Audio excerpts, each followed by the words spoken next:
I have something to confess. I did a big Sephora order as I was heading home from my latest trip. There were so many new things released, such as the Hung Vanngo new beauty line available at Sephora.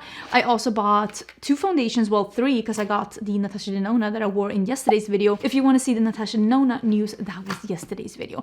But I bought a couple of things because I was intrigued, and I've been seeing a bunch of videos of people using these new products from Hung Vanngo. I bought a bronzer, a blush, I bought the green eyeshadow palette, and I thought we'd go through all of these new products. I'll do a full face and I will let you know how I feel about these things. All of these things I have purchased myself. I ordered myself from Sephora. I did see that there was a bunch of videos going live with people using these products that they got in PR. I haven't watched any of them, so I don't know what other people feel about them.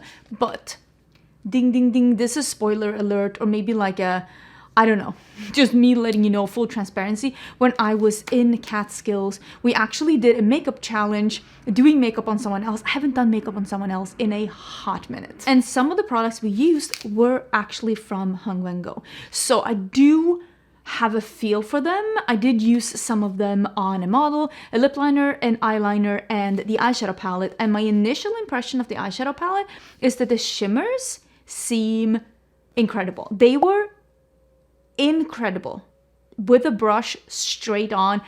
You don't need to use a finger, you don't need to use a silicone, you don't need to spray your brush. I was incredibly impressed with the shimmers that I used at that point from that palette. It was a neutral palette, not the green one. So I already have a bit of an impression of those makeup products, and it's all positive from me using it on someone else. It's been so long since I did makeup on someone else. If you didn't know, I used to freelance as a makeup artist, but I don't any longer. Did touch on that actually also in yesterday's video, because quite honestly, people don't want to wear the kind of makeup I like to do. And there's only so many editorial things that you can do. That's not really how you, at least me, when I was a makeup artist, that's not how you earn money. So it was just ended up being a lot of neutral or natural glam, and it's just not the kind of style thing I want to do on others. So we will be using, okay, I have 2 new foundations, and quite honestly, I wish I could ask you which one should we use. What am I talking about? I can ask you. I'll ask you on Instagram. I'll just leave it up for a little bit, and we will let what people respond there be the answer. So this is the new Makeup by Mario Surreal Skin Natural Finish Foundation.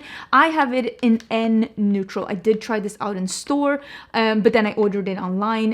The shade that I wanted in store was sold out. The finish seemed lovely. Lightweight, liquidy, but dry down like almost like a velvety matte. I have high expectations for this one. Then I have the reformulation of the Airbrush Flawless Foundation by Charlotte Tilbury. This is supposed to be a reformulation of the same foundation that she had before, but that one was kind of thick and heavy and felt a little makeup-y and masky and like heavy on the skin. I didn't like that one. I decluttered it. I got this one in the same shade as I have in Charlotte Tilbury from before, which is 6 Neutral. I hope that's gonna work out. I'm pretty sure that both of these are described as a light medium or something along those lines, neutral. That's usually what I pick when I'm unsure, and this one I did try it in store and it seemed like it was going to be a good fit for me. I hope this one is going to be more of a sophisticated, liquidy, lightweight full coverage. That's what I'm expecting from this one, because I honestly kind of like the other foundation products that I've tried from Charlotte Tilbury. It's just this one felt very 2016 heavy cakey makeup, which wasn't my favorite. So I'm not surprised she reformulated. Okay, I'm gonna zoom in. I'm gonna ask on Instagram. I'll leave it up for like 10 minutes and I'll come back and maybe I'll do a little bit of like just a moisturizer to let it sink in, but I won't do a primer, and we'll see which one wins. Okay, I left it up for like 10 minutes. I got a couple of 100 responses, and the new Makeup by Mario won by 64%. So that's what we're gonna do. And I'm excited. Oh, I didn't wet my sponge. Okay, let me wet my sponge. I also do have the new Yummy Skin by Danessa Myricks and the new Airbrush Flawless Setting Spray Matte by Charlotte Tilbury. So I think what I'm gonna do is that I'm gonna save these two, and I'll do another video testing new makeup, and I will use those two together, and we'll do this one today, the Liquid Blurring Balm. I don't know, we'll figure that out. We will figure that out. I'm gonna go wet my sponge, but I quickly wanted to talk about this because I did say that I was gonna buy this, and this is the new Kilian Angel Share on the Rocks. So this is supposed to be a lighter and a little bit more of a citrusy version of Angel Share, and it was described as cinnamon and citrus and spices. Here's the thing, cinnamon, citrus, and spices gives a Coca-Cola scent. And that's what I was hoping this is gonna be. This is not quite that. There is a little bit of, it's like, there's an air of it, but what it actually is that it is a lighter, fresher, citrusy version of Angel Share.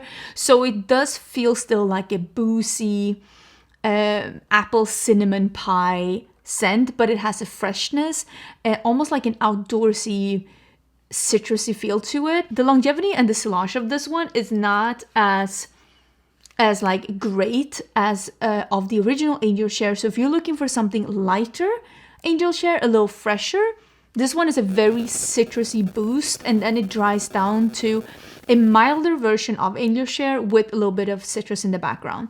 I still very much like it. It's almost like a daytime Angel Share. Maybe a little bit too heavy for the office, but still like lunch date appropriate for sure. I like it, but it's not Coca-Cola. I wanted to let you know because I know I talked about that. Okay, let me wet a sponge and let's do the makeup on Mario. Like I said, when I swatched this one in store, I was like, wow, this is really liquidy and lightweight, but it dried down to something really like velvety. And I was like, I am impressed. Impressed? Impressed. English clearly left the building. I will say, I did try this shade out in store, but I still feel like maybe, I mean, it matches my face perfectly, but it's probably going to be too light for my body. But hey, summer tan is disappearing, and I didn't self-tan at all. Like last winter season, I think I did it once actually. I shouldn't lie. I think I self-tan once if the entirety winter season of 2024, 2025. And I haven't, but I think it was in 2024 because I have not self-tanned a single time this year. So maybe this one will be perfect for me once a little bit more of the tan disappears. This is what it looks like half face with, half face without. I'm gonna do on my entire face, and we're gonna let it dry down because like I said, I do remember this having a really nice like finish. It has dried down, and I think that you can see it is touch proof for sure. And I think that you can see that it is kind of matte actually, like not dead matte, but that's what I said, like a almost like a velvety matte. There's a little bit of a sheen to it, but it is kind of matte, and I'm very impressed with this formulation. I think it looks really good. I'm going to be using a little bit of the Makeup Forever HD concealer. I'm still trying this formulation out, seeing how I feel about it. So I'm going to use a little bit of this one.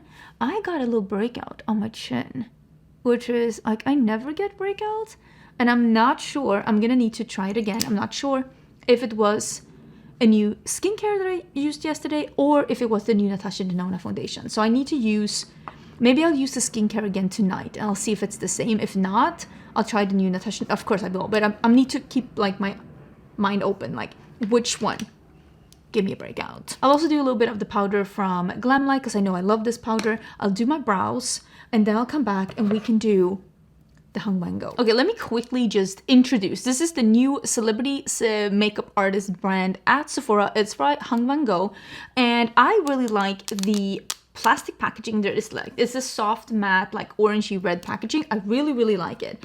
The pens though, I don't like how the plastic looks on the pen. It looks cheaper and it looks almost see-through. So I don't like how the plastic looks on the pen, but I really like how the plastic looks on the other, like the components of the other components. That's just initial impression.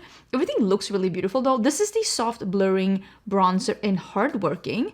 I'm pretty sure I got the medium one. It looks a little deep. I probably should have gotten the other one, but also this foundation is a little light for me. So maybe it will maybe it will work out. I'm still using the Cinch Beauty face brushes.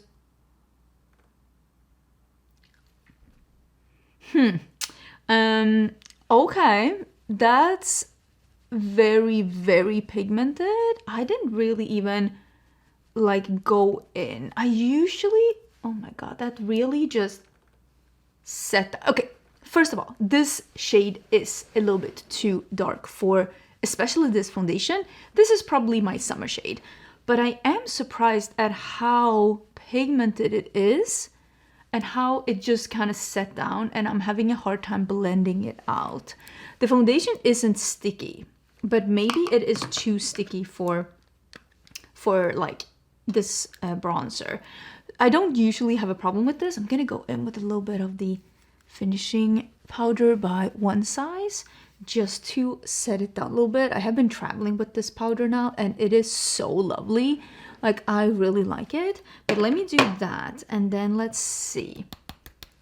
But yeah, I mean, I definitely got a shade that was more my summer shade than my fall going into winter shade. But yeah, initial impression, this bronzer is very pigmented. More pigmented than I personally prefer in a bronzer.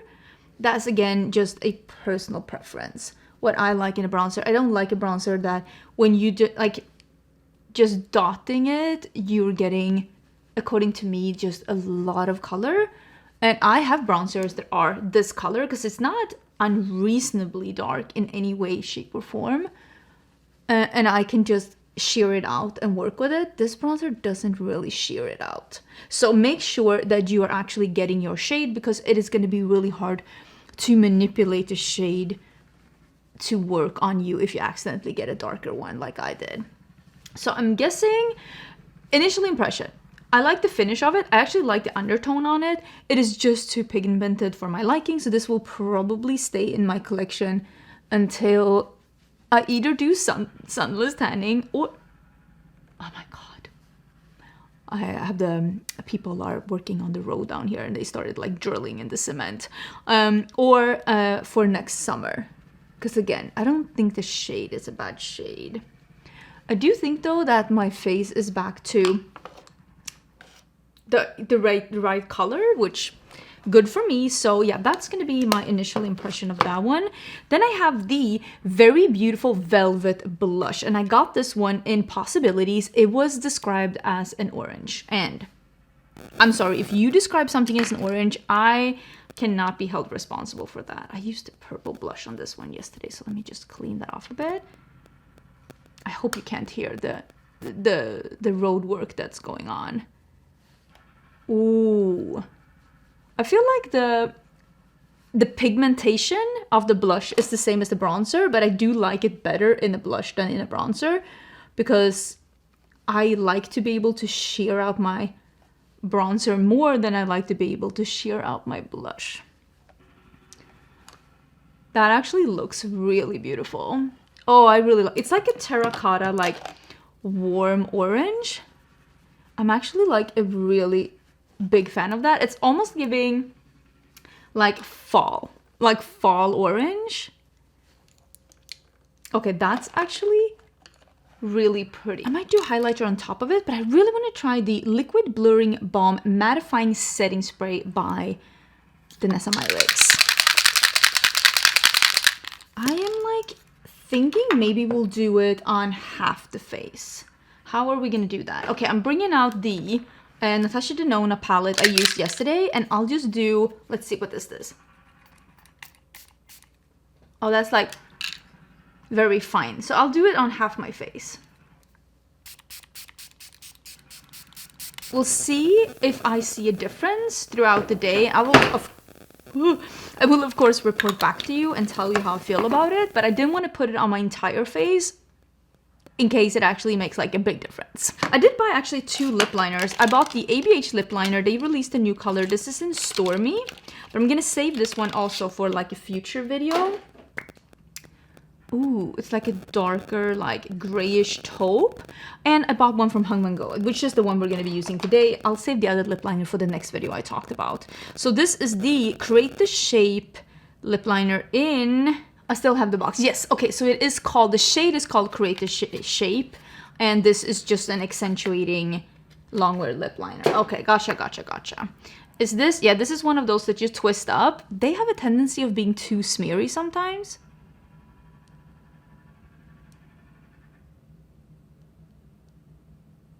This does not feel too smeary. Okay, thank you.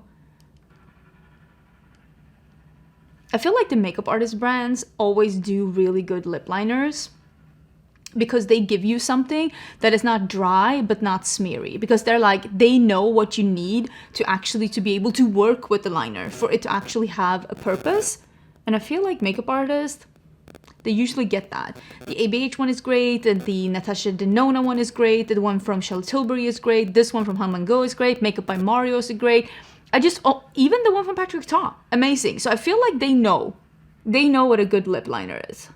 Okay, I'm actually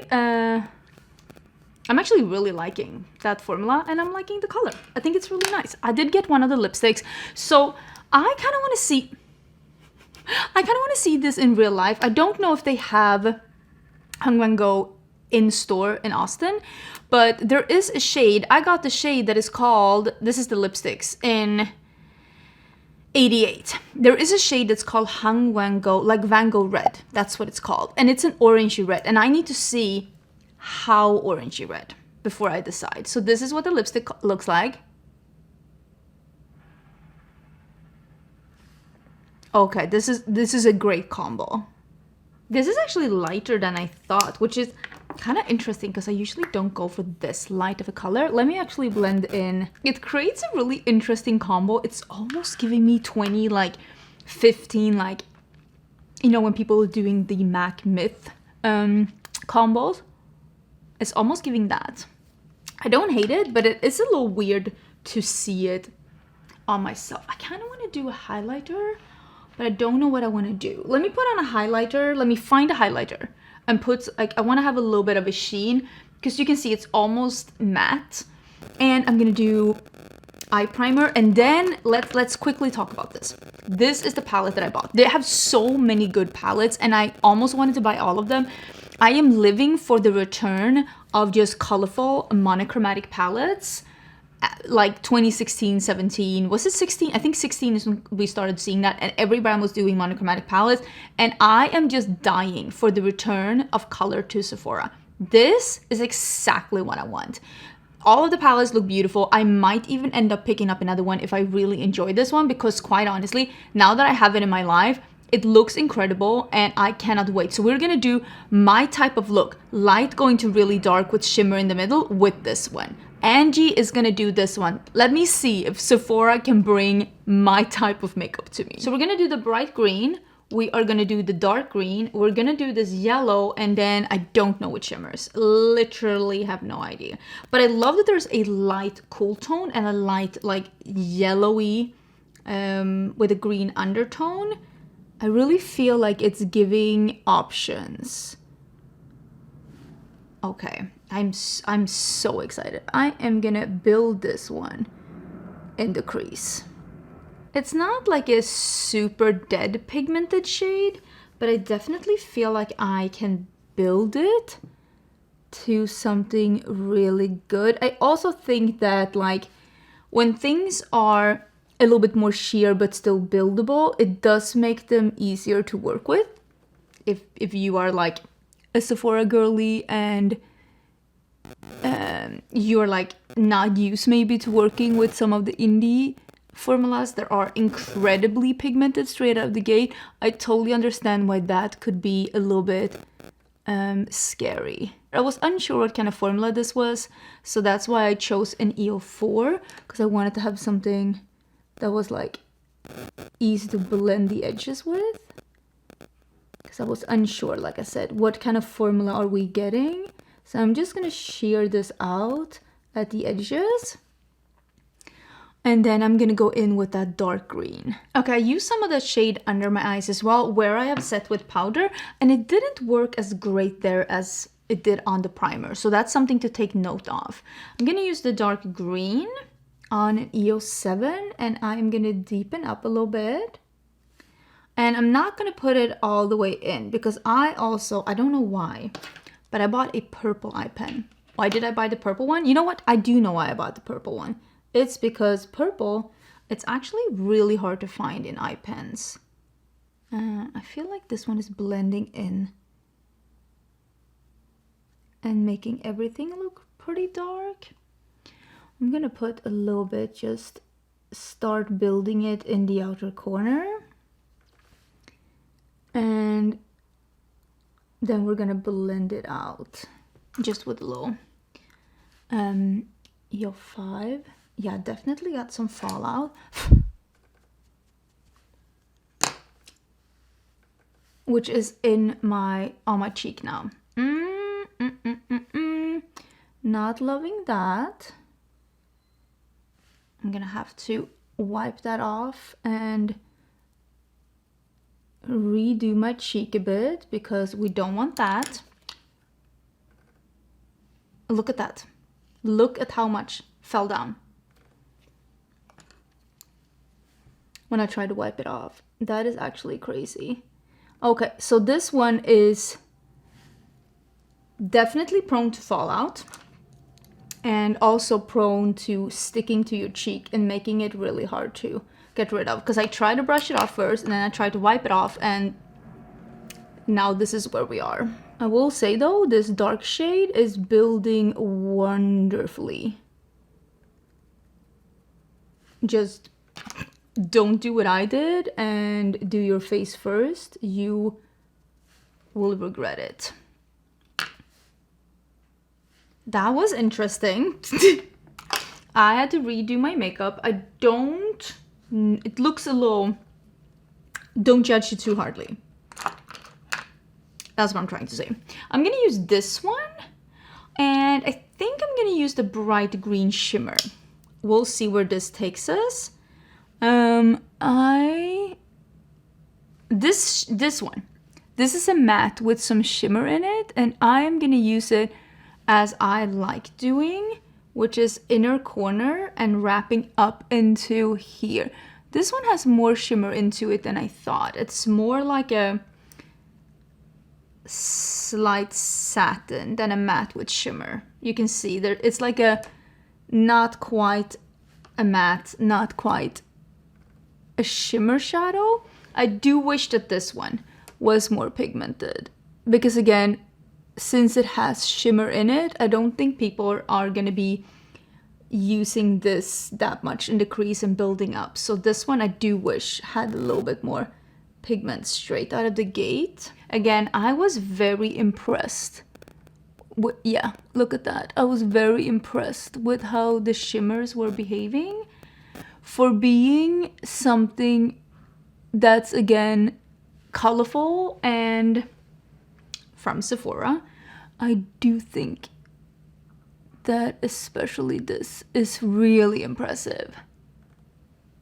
That's really nice. I'm gonna use a little bit more of the, can I press it on, the light shade?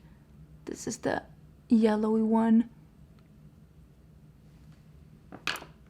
I mean, I do think that that looks really cool. And for being, again, Sephora, I'm impressed. The only thing I didn't like, again, is that there was a lot of fallout that was hard to get rid of. And I do wish that this one could have been a little bit more pigmented. But hey, we can't get everything we want. Is this not the reincarnation of 2016 makeup? Yay or nay? I'm feeling like 2016, but my skills have improved. That's what I'm feeling. I will say this lip color, I think you can see, it does a little bit settle into fine lines, but it could also be because I went in fully opaque. Again, I'm gonna have to try this out a little bit more, but I do like how everything is looking. So the eyeliner that I got is the eyeliner in Up to You, and it is this like, I still have the green here, it is this like purple shade, And it is really hard to find a purple eyeliner that is not shimmer. I am assuming they're really hard to make. The few that I have are not great. Let's just put it like that. So I'm gonna put this in the waterline, even though this isn't maybe the perfect shade, but I was so intrigued that he had a purple matte that I couldn't resist. It does actually work pretty okay with this look. It's just giving a little bit of a hint of something that you only see if you look really thoroughly. But can I tell you, I'm so excited about this purple. I wish it was a little lighter, but still, a purple matte. I'm excited. Whew, it took me a couple of minutes to get this right because I am currently listening to Quicksilver. I'm rereading Quicksilver. The audiobook, I'm like tearing up. I'm dying. It's so good. Oh my god, 10 out of 10 already recommend. I've only listened to an hour of it, but I am obsessed. I'm also obsessed with this. This is the return of 2016. I'm telling you right now. I've been saying this for years. But the pendulum always swings. Sometimes it takes shorter time, sometimes it takes longer time. Visible makeup is coming back. There is just no when. I'm gonna say sooner rather than later, but visible makeup is coming back. There is no avoiding it. There's no makeup and clean girl makeup. It had its turn, and then we had 2016, 17, 18, 19, and then clean girl makeup started coming back. And I'm telling you, the pendulum always swings back. And I think seeing a colorful, vibrant, and with kind of like pigmented formulas debut in Sephora right now, I think is a tell of where we are going with makeup. Are we gonna have the cut creases of 2016? Probably not. But I do think we're heading into a time where we are gonna be experimenting a little bit more again with matte textures, visible makeup, eyeshadows. I definitely think we're heading in that direction, and I am super excited to be trying this one out. I did have a little bit of learning curve things with some of these things, but that's why I'm here doing these videos, letting you know so that you know what to expect if you are interested in any of these. Let me know what you think about these products. I will for sure be trying them out more, letting you know how I feel about these, and I always come back in about a month or something and I rank and review all the things that I've been trying out as of late. I can tell you right now, favorite product of this video, foundation. I did not like the original Makeup by Mario foundation. I thought it was sparkly. It didn't hold up on me. It was kind of like just greasy. This one, this is that blurring that the Natasha Denona foundation was talking about yesterday. This is that. My skin looks like a soft, matte, velvety, covered, blurry skin, and I am here for it. So let me know your thoughts in the comments. Don't forget to subscribe before you leave, and I will see you tomorrow for new makeup releases. I missed a week, so I can tell you already, it's gonna be a very, very juicy episode tomorrow.